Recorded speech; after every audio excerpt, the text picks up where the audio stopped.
Good evening, good evening, good evening. This is the day the Lord has made. We will rejoice and be glad in it. It's another day's journey. So glad about it. And so glad those of you that are joining me this evening for our time of prayer. If you are coming over from YouTube and some of the other spots, we had a technical difficulty. And so we're needing to go live from my page only. And we will repost this to other pages. And so if you could help me by texting somebody right now and just telling them they're live on Pastor's page. Enon is live on Pastor's page. And then this same broadcast will then be posted on our other platforms. But for now, we've got to go live right here. And we will be totally ready for tomorrow morning. So please know all of this will be resolved this evening. But for now, we need to do it this way. Well, I'm so grateful for those of you, first of all, who joined us this morning for prayer. The rain didn't stop you from showing up, and I bless God for each of you. We are praying together Saturday mornings at 8 o'clock for the next 7 weeks because the Lord said so. And expressly told me to do it, invite people, but it's not mandatory for anybody or anything. It's just if you so feel led to join me in this time of prayer. And I'm just saying this, the Lord told me to observe and to watch and to pray. And so that's what I'm literally doing. So thank you for joining me. Thank those of you that were out last night at CCP. And a particular shout out to my daughter, Erica, and the girls from the Quinn Center for Performing Arts. That was a last minute call. We did the James Brown thing and I realized, I don't dance. And so I said, let me get somebody. And literally around 4 o'clock in the afternoon, I asked Erica, could you get some girls? And that's exactly what happened. And they were out and they were wonderful. That's Quinn Center for Performing Arts, and I bless God for them and for the rest of the band that was with us last night and for the effort, the presidents and a pastor. And it's a wonderful kickoff to a major campaign that is happening there at CCP. CCP is necessary. Some of you went there and bless God for it, and there is a need for it still. It is our city college. And so we want to make sure that we point a finger at and shine a light on CCP. Not only that, but today we have another Eagle Scout from the Enon Tabernacle Baptist Church, Scout Troop 126. Miko Kaka is our newest Eagle Scout, and we're so proud of him. And we bless God for that. You know, it is a major thing to have an Eagle Scout in a troop. We are upwards to 7 scouts now, and our Eagle Scouts go from the newest one, who is Miko, who is still in high school. Then, of course, the Spivvy boys who are getting ready to graduate. And then we have an officer in the Navy. We have a graduate with his master's degree, Davon, who is now an architect. I mean, I am just so excited about that part and Boy Scouting. Now, let me say very quickly, there's a lot of problem with scouting on the national level, and at the larger levels, there are discussions going on. It's a bunch of noise. For us, scouting works. For us, we have Boy Scouts, we have Girl Scouts, and they are both good troops.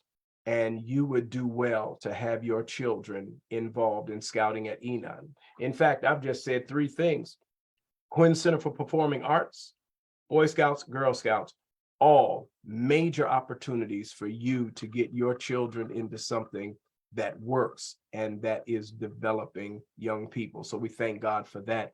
We also had the financial expo today, and we had 20 different vendors that were dealing with all aspects of financial life and financial planning, and 413 attendees, even with the weather.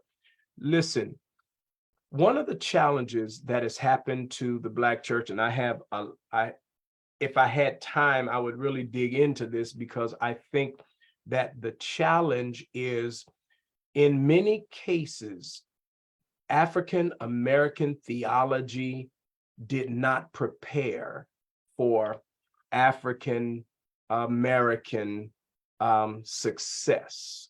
And what I mean by that is, in our church and in the Black church in general, we had an understanding of how to make it with nothing. We had an understanding of what to do with what you don't have, how to be poor but not in poverty, how to have lack because of the America that we lived in. Black people know how to survive. Post-civil rights, there was this burgeoning Black middle class, and quite frankly, we did not have necessarily a good stewardship around what to do with something. Here comes the faulty theology of prosperity gospel. Now, I'm really watering this down because there's a lot of things that feed in. So prosperity gospel kicks in, and with this prosperity gospel, it gets so linked with the megachurch experience and so linked with the middle class African American experience that those of us who pastor large churches often are put into that basket. And I'll admit this, at times you don't even want to talk about money because you think people think you're talking about that foolishness. But can I suggest to you this? Beyond salvation, Jesus talked about money more than he talked about anything else, because there is a faithful way to talk about it. And you need to understand that it's not about what you make, and what you make is not a sign of who you are in God or anything. But there's this issue of stewardship, and stewardship is more than tithing. Tithing is the basement, bottom line relationship that we have with God. But there's so much more. God has something to say about what you do with the other 90%. And it's not all about church. It's about understanding the economic experiment called America. It's about understanding what to do with your money, how to budget, how to take care of it, what investing is, how to take care of your property, how to pass your property on, wills, all of that stuff. Dr. Martin Luther King, before he was killed, was beginning to talk about this stuff, beginning to talk about African Americans participating in all of the experiences of America. Because one of the problems of integration and all of this stuff that we talk about is what never integrates is the money. In South Africa, even when South Africa was set free and apartheid was over, the diamond mines and all of the mineral mines were still owned by the Afrikaans. And we see it still in America. And when you talk about the wealth gap between white and Black families, and so some of that is a systemic injustice. And in some of that, we need to be honest about how we handle our stuff. You know, the sad reality even of gentrification is not always that grandma and them didn't own their houses and they're getting kicked out. I mean, there is that systemic reality. But what we also have to talk about is grandma owned their house. Uncle Junior and them who got her to remortgage it for pipe dreams or remortgage it to deal with his legal troubles or all of those things, which then added on top of gentrification makes it impossible to hold on to the house, or not having mortgages and not having the right paperwork and not controlling your property. Stuff we've got to talk about too. I didn't mean to get in anybody's business, but I think we need to be honest about what goes on around our financial dealings. And that's what this was about today. And I thank God for Pastor Kevin Murphy and his team, and even the whole section on teaching young people just how to manage their money, how to handle their business. That is important. Understanding investment, understanding what you do beyond the tithe. That's what happened today. Understanding your credit score, understanding how that impacts every other part of your life. Understanding that credit is an important part of life. There is good credit, there is bad credit, there is managing your credit, there is having a credit score. All of that took place today at Enon, and I thank God for you all. So we look forward to seeing you on tomorrow, and we look forward to us worshiping together. Now, I know we're Baptists, and as Baptists, we only like to get wet once when we got baptized, and then all of this rain causes us to not come back. But I want to challenge you. Come on back in. We start a new book of the Bible tomorrow, and that is Judges. And we'll walk through every judge over the next few weeks. And then this coming Tuesday, you're going to join me. We're in Bible study, but this Bible study will be joining me in a worship experience. And that worship experience is with the Unity Baptist Church in Braddock, Pennsylvania. So I do look forward. Now, I want to share this with you because I'm actually quite honored to do so. And most of you know we had two icons go home to be with the Lord. Sister Joanne Epps, who was the interim president of Temple University, and Dr. Constance Clayton, who was the first Black woman superintendent of Philadelphia Public Schools, and who was just a major voice for good for our children.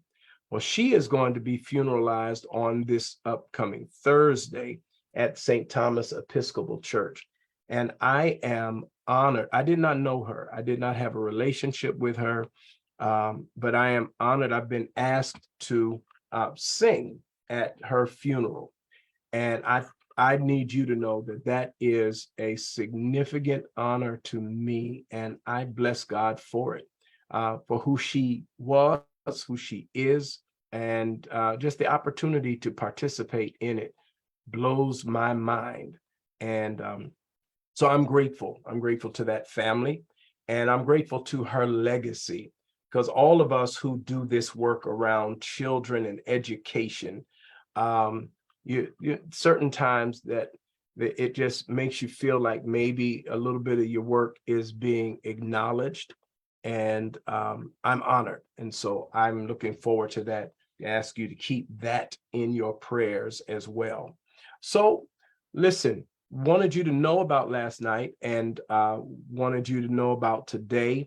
Wanted to remind you to keep in prayer the families of Joanne Epps and Constance Clayton, and want you to come to church tomorrow.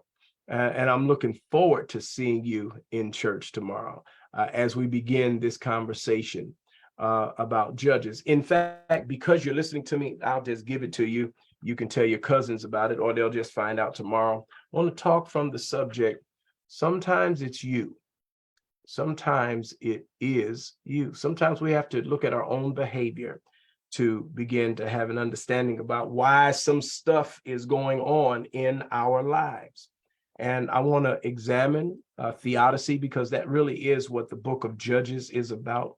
Harold Kushner wrote the book, Why Do Bad Things Happen to Good People? So let's dig it. Let's dig into it.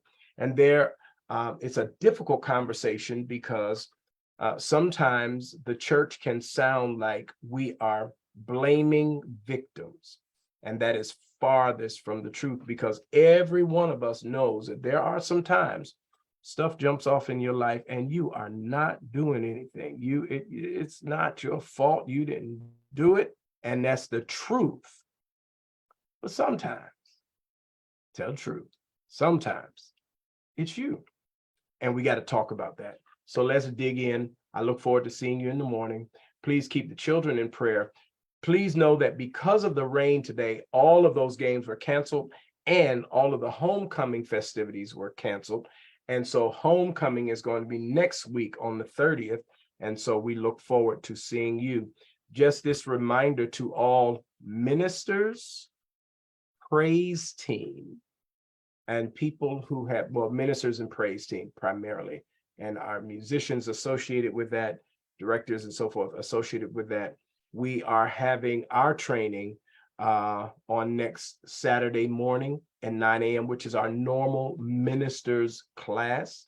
But we're going to be dealing with worship, and we're going to talk about leading worship, and we got to deal with some of the theology and nuts and bolts of how we do it at Enon. So that class is going to be everybody, ministers, praise team, singers, and so forth. So if you've been contacted, you know who you are. I look forward to seeing you. Well, all right, let's keep all of these things on our hearts and on our minds. Let somebody know that if you did not see this on the other platforms, it will be reposted after this, and we will be ready for tomorrow morning. Come on, let's go to God in prayer. God, I bless you and thank you.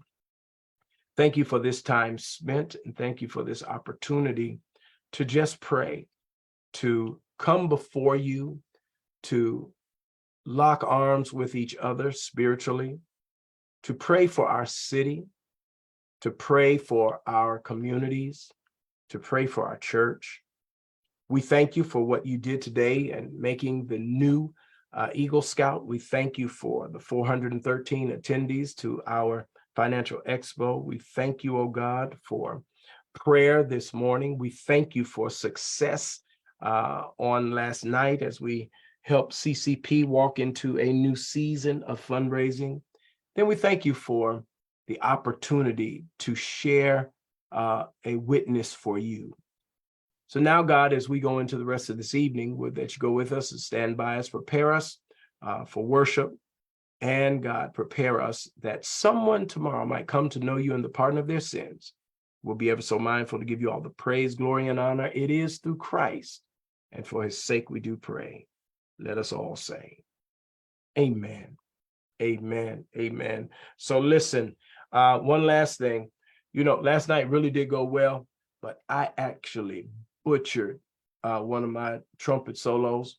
It's really embarrassing when you do that in front of a whole lot of people, but we're going to talk about that another time. How do you handle when you don't do a good job, and how do you live after that?